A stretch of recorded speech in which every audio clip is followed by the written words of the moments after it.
We have with us here at the moment Dr Alex Voss, come visiting from the University of St Andrews in Scotland. What is the e-Uptake project? Okay, the e-Uptake project was a project funded by the UK's Joint Information Systems Committee, or JISC, as part of their community engagement program. E-Uptake was looking further into the future, looking at the barriers that people are facing in taking up e-research, from the very practical level up to issues of the academic life cycle, looking at scholarly traditions, looking at issues of funding, accreditation and career structures and so on. It was barriers and enablers as a pair that we were looking for. So did you find a number of findings that were actually across the board in terms of research disciplines and areas within the UK?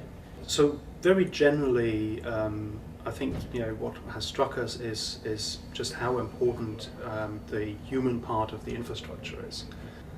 So it's important for researchers to have support, to learn about e-research technologies and their potential, to have support in actually taking up these technologies and applying them to the science problems that they're working on. And it is important to have a training and education program that makes sure that next generations of researchers are familiar with these things. Right. So how does this work into the concept that you've been talking with us about in terms of community intelligence?